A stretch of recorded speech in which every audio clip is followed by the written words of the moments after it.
Olá, estamos de volta com o Boletim Câmara desta quinta-feira e dando sequência à série de entrevistas com os candidatos à Prefeitura de Taubaté.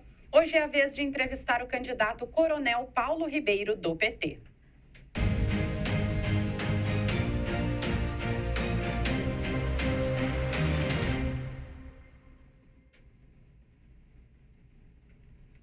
Ao meu lado, o jornalista Douglas Castilho, responsável pelo portal Quiririm News, vai participar conosco dessa série de entrevistas. A sabatina terá duração de 25 minutos e mais 1 minuto para considerações finais. Paulo José Ribeiro da Silva é tenente-coronel da Reserva da Polícia Militar do Estado de São Paulo. Tem 61 anos e é pai de 3 filhos. Sua trajetória começou como soldado, passando por cabo e aprovado na Escola de Sargentos. Em 1992, formou-se na Academia do Barro Branco, consolidando sua formação com especializações em operações especiais pelo COI, Comandos e Operações Especiais, ações táticas especiais pelo GAT, Grupo de Ações Táticas Especiais e controle de distúrbios civis pelo Comando de Policiamento de Choque. Comandou o policiamento em cidades do estado como Tremembé, São Luís do Paraitinga, Campos do Jordão e Ubatuba. Coronel Paulo acredita que uma segurança pública humanizada é fundamental para garantir a proteção de todos os cidadãos, especialmente os mais vulneráveis. Candidato, seja muito bem-vindo. Obrigada por aceitar o nosso convite. Eu agradeço aqui, Laura, a TV Câmara, e que é necessário que se faça um debate sobre propostas, esquecendo a questão de lados inconsequentes. Nós temos que discutir a essência das propostas, porque assim nós vamos conseguir resolver os problemas, independente de que lado está realizando essas benfeitorias. Obrigada. Obrigada, Douglas, pela participação. Eu que agradeço o convite. Coronel, nós estamos então com o relógio na tela. O relógio vai começar a contar o seu tempo a partir da sua primeira resposta, tá? Ok. Candidato, então, para a gente começar, uma das suas propostas de campanha é implantar a tarifa zero no transporte público do município. Eu gostaria de saber se é possível financeiramente para o município viabilizar esse plano.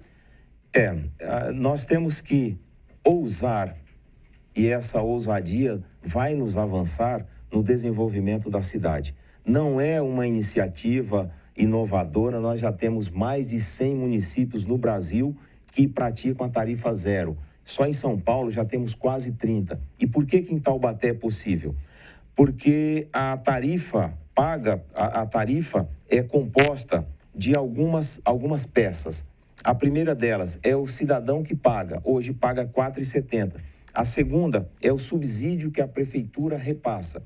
E o subsídio em Taubaté é feito de maneira híbrida, pelo passageiro e outra pelo quilômetro rodado. Em Taubaté, atualmente, para cada passageiro, a prefeitura repassa R$ 1,50 naquelas linhas que há muita demanda. Nas linhas que não há demanda, a prefeitura repassa R$ 10,05 o quilômetro rodado. E o que está acontecendo agora é que, revendo o edital, a intenção é pagar R$ 10,05 para todos, por passageiro. Isso é um custo elevado.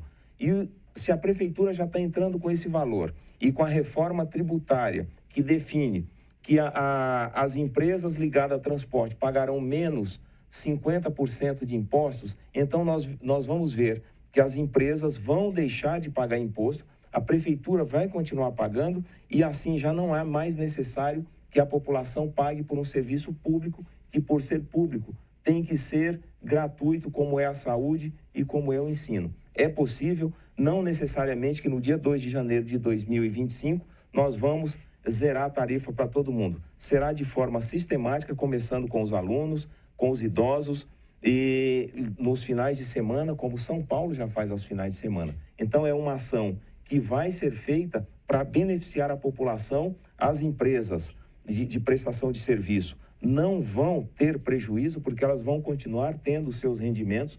Hoje, Taubaté tem cerca de 100 ônibus atuando na cidade, que leva diariamente cerca de 30 mil pessoas. O objetivo qual é? É estabelecer uma parceria de ganha-ganha. As empresas continuam ganhando, mas a população vai ganhar e, acima de tudo, nós vamos fiscalizar todos os contratos e, principalmente, o transporte público da cidade.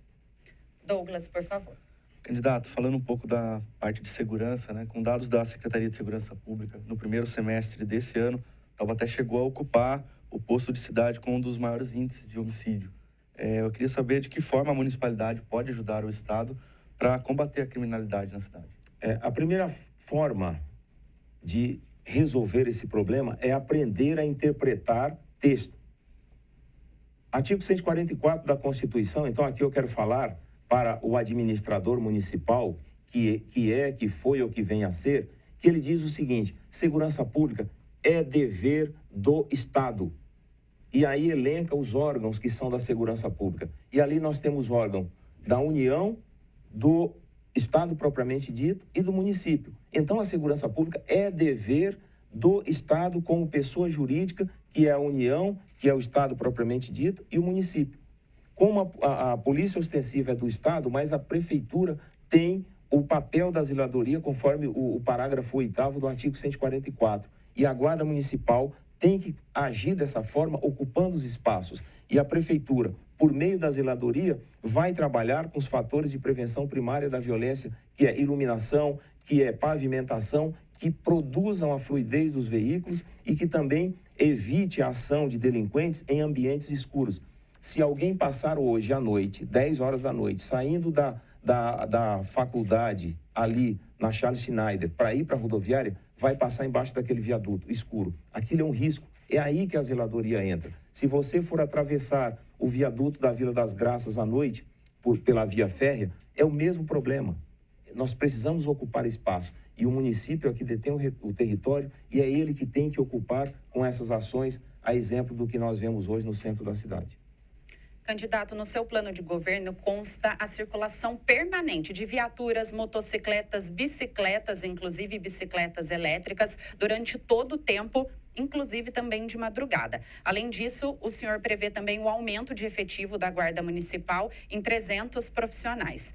Haverá necessidade de compra desses veículos? E se sim, quantos veículos e qual seria o impacto, esse custo para o município? Bom, nós temos que parar com a ideia que quando nós sempre vamos discutir algum problema, nós colocamos as dificuldades. Nós temos que nos basear pelo que é necessário. Segundo a Lei 13.022, que determina o efetivo conforme a população, Taubaté, hoje o censo está dando em torno de 321 mil habitantes, nós podemos ter até 960 guardas. Hoje nós temos cerca de 230 e por problemas de afastamentos, nós temos um efetivo bem reduzido. Qual é a ideia? Nós podemos fazer concurso ao longo do mandato para nós aumentarmos esse efetivo, porque não é possível nós termos dentro de Taubaté cerca de 3, 4 viaturas circulando numa cidade tão grande. E o objetivo é esse. Primeiro, nós vamos aumentar o efetivo, porque há uma necessidade, nós vamos ficar ainda pela metade do efetivo necessário na cidade, e com treinamento, com capacitação, com valorização desses profissionais, até com uma nova definição para o papel das guardas municipais. E por que essas viaturas elétricas? Nós estamos entrando numa crise climática, tá? E as matérias todas estão falando disso. E por que não nós começarmos a trabalhar com a tecnologia? E a ideia não é só, não só as bikes, mas nós precisamos, a exemplo de São José dos Campos, trabalharmos com os veículos elétricos. As empresas já começam, as prefeituras já começam também a trabalhar com ônibus elétricos. E por que nós não? Por que nós vamos ficar ainda lidando com essa questão da poluição, com os hidrocarbonetos? Então, é por isso que nós vamos trazer essas inovações e, reitero, nada será feito a partir do dia 2 de janeiro, será tudo realizado. Isso é um processo e que vai ser desenvolvido ao longo do mandato, mas nós temos que dar esse salto, abandonando as dificuldades, os pensamentos de dificuldade e caminhar em direção às soluções. É dessa forma que nós temos que trabalhar. Para os profissionais da educação, o senhor fala em atualizar o Estatuto do Magistério. quais mudanças seriam necessárias? Bom, o que nós pensamos, vou falar de uma forma geral sobre os professores. A primeira coisa, a primeira inovação que nós trazemos dentro do campo da educação é estabelecer o concurso para diretores e supervisores, e com isso nós vamos abandonar o clientelismo em que uma profissional com apenas 2 anos de trabalho se transforma numa diretora. Essa é a principal ideia que nós vamos trazer dentro do profissional. O segundo ponto é que, numa parceria com a Universidade de Taubaté, nós vamos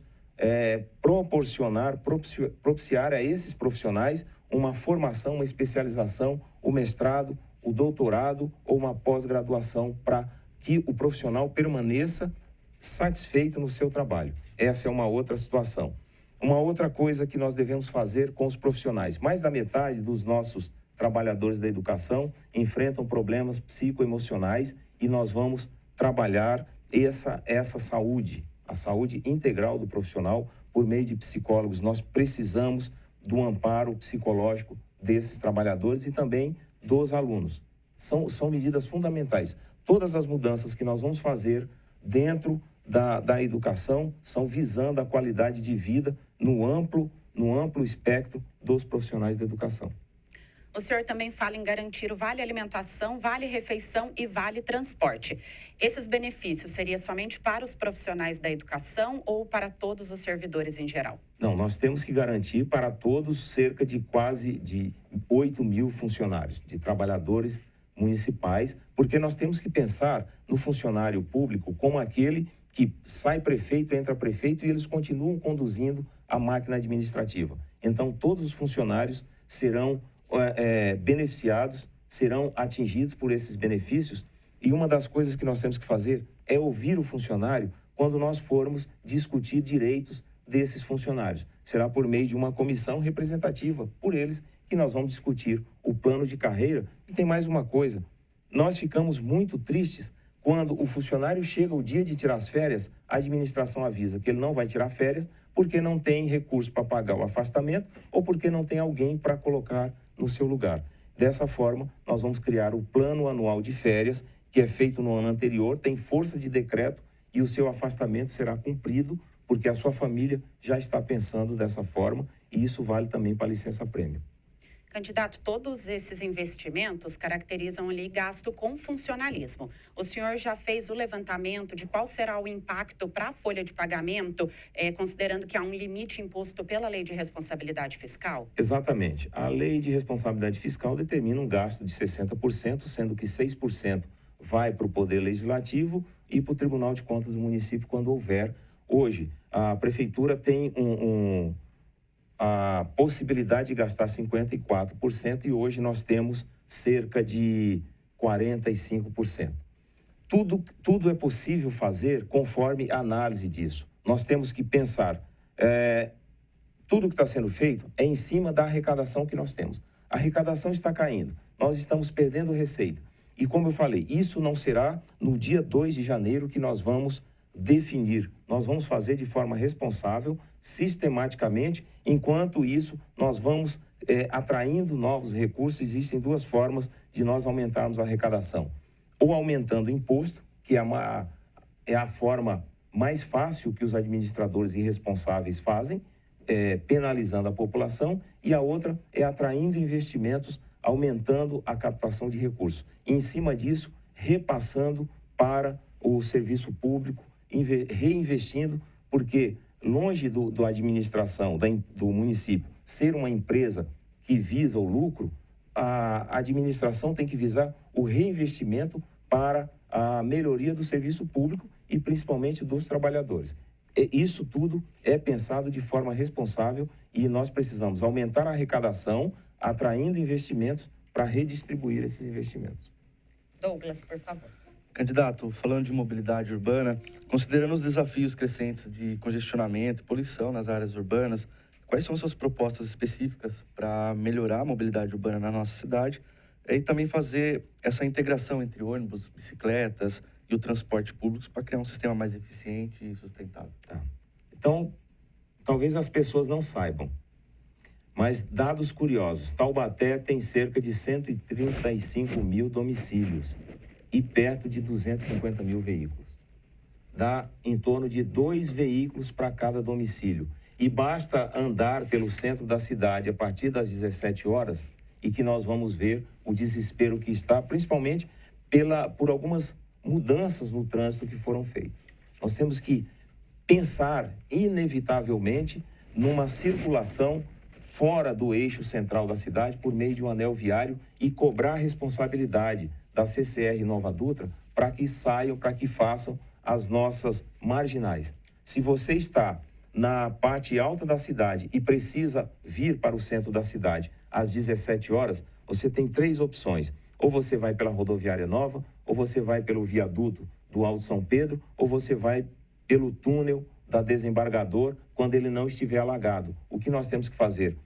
Precisamos abrir opções e não vou falar do viaduto da Independência, aquela tragédia que foi feita.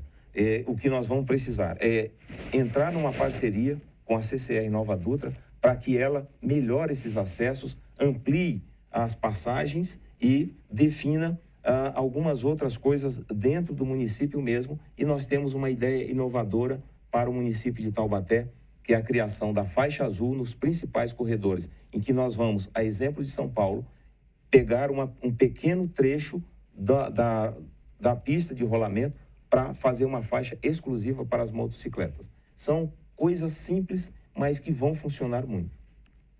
Candidato, agora a gente vai falar um pouquinho sobre o IPMT, que é o Instituto de Previdência Municipal aqui de Taubaté. Em 2020, o débito da Prefeitura com o IPMT era cerca de 81 milhões, que foi parcelado no ano de 2022. Ela também deixou de repassar parte da cota patronal e também dos aportes para a amortização do déficit atuarial, gerando um novo débito com o IPMT aí na ordem de 149 milhões. O que já está sendo objeto de novo parcelamento. Caso o senhor seja eleito, honrará com os compromissos já parcelados e também com o repasse normal do mês, que é a cota patronal e os aportes? Tá. Então, antes de falar disso, nós temos que falar que houve administrações que deram calote no IPMT. 2019, 2020, nós tivemos um calote de mais de 100 milhões que conseguiram parcelar em 12 anos, 144 parcelas. Quando chega em 2021, um novo calote é dado, tenta-se parcelar em 12 anos e a Câmara diminuiu para 5 anos, 60 meses. Isso é fato. E dessa forma, nós temos que cumprir os acordos para que o Instituto de Previdência do município de Taubaté não quebre, porque nós temos 3 mil pessoas ali dentro que precisam disso. E sobre o IPMT, vou continuar, mas tenho que lembrar, eu acho uma coisa muito errada o aposentado que trabalhou a vida inteira, depois de aposentado, paga 14%. Isso nós vamos rever dentro das possibilidades, porque eu não acho correto isso. E quanto ao IPMT, Previdência pode ser uma atividade que o governo federal tem que nos ajudar e nós vamos direto com o governo federal tratar da questão do IPMT, porque hoje nós temos uma relação de 8-3, nós temos 8 ativos, 8 trabalhadores ativos para cada 3 aposentados. E o que acontece? Essa transferência de valores para bancar essas pessoas que já estão na inatividade. E vai chegar um momento que essa conta, na hora que equilibrar, nós vamos ter problema. Então, além de honrar os compromissos, nós vamos buscar apoio do governo federal para a gente garantir o serviço de previdência, porque também é uma responsabilidade do governo federal, INSS, e nós temos essa possibilidade de negociar direto com o governo federal. Douglas, por favor. Candidato, falando um pouquinho de cultura, eu vou falar um pouco da região do distrito de Quiririm, que é conhecido por sua história com a imigração italiana. Tem um grande potencial gastronômico, turístico, né? Como elevar esse potencial durante o ano todo para que se torne uma parada obrigatória do turista que visita a região? Olha, eu tenho uma simpatia muito grande pelo distrito de Quiririm e é um dos contemplados dentro do meu programa de governo. Às vezes eu passo a noite e me dói ver aqueles estabelecimentos fechados na avenida principal. E a primeira providência que nós vamos fazer é reativar a subprefeitura de Quiririm, criando também a subinspeitoria da Guarda Municipal para a cidade, para o distrito, cobrindo toda aquela região, desde o Santa Teresa até na divisa com o Bonfim. E dentro do aspecto cultural, eu vou trazer a ideia que nós temos lá em Conservatório, no distrito de Valença, no Rio de Janeiro. Estamos criando dentro do nosso programa de governo os Seresteiros de Quiririm, que às sextas-feiras e sábado à noite nós vamos ter o grupo de seresteiros andando por todo aquele complexo arquitetônico, né, saudosista, cantando aquelas músicas, trajados a caráter, e isso vai atrair muito a população para lá, os turistas, aliada à gastronomia que nós temos em Quiririm. Então, nós temos que reavivar o distrito de Quiririm. E é dessa forma, com segurança, atraindo o turismo. Porque onde não há segurança, o turista não vai. E depois que o turista abandona um lugar, nunca mais volta e passará a fazer propaganda negativa. E Taubaté é uma cidade que abre mão dos seus valores e, por isso, por não dar valor ao sítio do Pica-Pau Amarelo verdadeiro, estão surgindo os sítios do Pica-Pau Amarelo genérico em outras cidades. E nós temos que manter a nossa identidade e o nosso patrimônio. Candidato, o senhor falou da subprefeitura em Quiririm, então a gente pode falar também sobre as unidades descentralizadas da prefeitura. A sua proposta é instalar essas unidades em outras regiões da cidade. Quais regiões são essas e quais prédios poderiam abrigar essas unidades? Eu penso que nós temos que facilitar a vida do cidadão.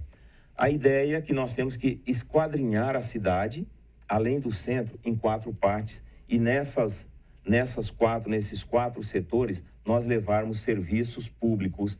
E vamos citar como exemplo o Centro de Convivência da Pessoa Idosa. Taubaté hoje tem cerca de 60 mil pessoas acima de 60 anos, dentre os quais eu me incluo. E nós temos somente 2 centros de convivência com capacidade para atender 1.000 pessoas, que é um no Parque Três Marias e outro na Vila Marli. As pessoas que saem do Santa Teresa vão para esses centros com problemas de deslocamento, como todos sabem a respeito do transporte público. Outro item que muito complicado, nós temos pessoas com problemas, pessoas idosas com problemas de debilidade motora e mental. E essas pessoas, nós temos hoje somente 40 vagas no centro-dia da pessoa idosa. E essas pessoas precisam de cuidado para que a família vá trabalhar. Se você não tem um acolhimento, a família vai ter que ficar cuidando dessas pessoas da mesma forma que tem que ficar cuidando das crianças, porque não tem creche.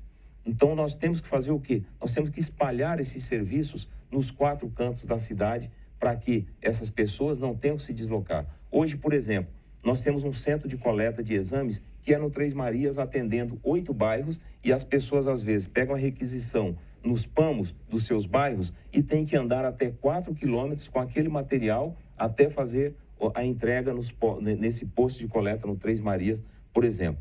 Qual é a ideia? É que nós passemos a ter os PAMOS e as estratégias de saúde da família com a capacidade de fazer a coleta desse material, para que as pessoas não tenham que se deslocar. Outro exemplo absurdo, falei do Santa Teresa, nós temos um Bom Prato aqui do lado da rodoviária. Existem pessoas que saem a pé do Santa Teresa para almoçar e depois voltam. O que nós podemos fazer? Vamos levar o serviço público para essas pessoas, colocando o Bom Prato, e não uma vez a cada 15 dias uma Kombi distribuindo comida, porque nós sabemos que existe a dieta intermitente, mas não de 15 dias.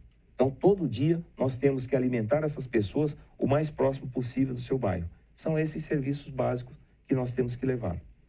Uma das suas propostas na área da educação é o Pé de Meia municipal, que consiste aí no repasse de valores para os estudantes. Quais serão os recursos utilizados para essa finalidade? Mais uma vez, nós não podemos pensar na dificuldade, nós temos que pensar na solução. E nós, quando investimos em educação, nós não podemos pensar em despesa. Nós devemos pensar exatamente em investimento, porque esse recurso vai produzir um benefício muito maior. E eu tenho falado que nós temos 2 problemas no ensino fundamental na cidade e no Brasil. é a invasão escolar e a evasão escolar. A invasão escolar, nós estamos trabalhando dentro do programa de governo com questões de segurança pública, como o Observatório Escolar de Segurança Pública, que vai trabalhar dentro das escolas para evitar esses problemas. E a atuação permanente da Guarda Municipal com a ronda escolar nos principais horários, que são entrada e saída de alunos, além das rondas frequentes que nós vamos ter. E a evasão escolar. Por que uma criança abandona a escola? Por 2 motivos básicos. O primeiro, porque a escola não produz o encanto, não fascina a criança, e aí nós podemos ver que não existe escola alegre com professores tristes e a criança não se interessa e vai embora. O segundo ponto, a criança abandona a escola pela necessidade de complementar a renda da família. E aí ela sai da escola e vai vender paçoca nos semáforos e nos viadutos da cidade. Nós vamos, seguindo o exemplo do governo federal, que criou o pé de meia para o ensino médio, nós vamos trazer para o município e é um recurso que será depositado na conta da mãe que vai administrar esses recursos para suprir essa força de trabalho da criança. E de onde vem o dinheiro? O dinheiro vem exatamente dessa forma que nós vamos administrar, aumentando a arrecadação pela atração de investimentos e de parceria com o governo federal. O PAC 2 está trazendo muito recurso para os estados e para os municípios, desde que os municípios tenham propostas interessantes, apresentem projetos e, atualmente, dos 5.570 municípios, somente 703 apresentaram projetos que foram agraciados. Em Taubaté, nós temos 3 coisas somente feitas pelo governo federal, pelo PAC. É uma creche, uma UBS e a reforma no estande de tiro do 5º BPMI. Por que isso? Ou porque a administração municipal não sabe fazer projeto, ou porque não tem interesse em se aliar com um governo que não é do seu alinhamento ideológico. E quem sofre com isso? É a população. O governo federal está aí, tem recursos, nós vamos apresentar projetos e vamos captar recursos para a cidade. Candidato, a gente tem 27 segundos, mas dá tempo de responder uma última pergunta sobre a creche noturna na região central. O senhor já fez um levantamento de qual é a demanda? Quantas crianças necessitam dessa creche? Esses estudos serão feitos, mas a realidade é uma só. Basta andar pela cidade à noite, frequentar os restaurantes, frequentar os postos de gasolina e os bares, que nós vamos ver que há muitas mães trabalhando e que as avós estão cuidando das crianças. Tempo, candidato. Muito obrigada por responder todas essas perguntas. Agora o senhor terá 1 minuto para suas considerações finais, para dar o seu último recado aqui para a população de Taubaté. O relógio já está na tela, vai começar a contar o seu tempo assim que o senhor começar, por favor. Bom, então eu quero agradecer a esse convite aqui e dizer que Taubaté é uma cidade que precisa voltar a ser referência nacional, a ser a capital do Vale. E nós vamos proteger a população, vamos desenvolver ações para garantir a segurança das pessoas e, principalmente, de setores vulnerabilizados, e vamos combater a violência contra a mulher. Nós temos hoje no Brasil uma média de 4 feminicídios por dia e nós vamos estruturar a administração municipal para proteger essas vítimas, que nós não podemos admitir isso. E é preciso entender também que nós somos a única candidatura dentre essas 6 que representa o campo progressista e que está alinhado com o governo federal do presidente Lula, que é onde nós vamos buscar os recursos numa parceria com projetos sérios. E por último eu quero dizer, Taubaté tem jeito, é Coronel Paulo prefeito. Seu tempo encerrou. Quero agradecer, então, mais uma vez pela sua presença, por ter aceitado o nosso convite e também por proporcionar à população de Taubaté a oportunidade de conhecer as suas propostas e conhecer melhor o senhor. Obrigado. Obrigada. Obrigada, Douglas. Eu que agradeço. E assim nós encerramos o nosso Boletim Câmara de hoje. Essa foi a edição ao vivo dessa quinta-feira, dia 12 de setembro. Eu agradeço a sua companhia e nós retornamos amanhã com mais notícias para você aqui na TV Câmara Taubaté e também com a sequência de entrevistas com os candidatos à prefeitura. Tenham todos um ótimo dia e até mais.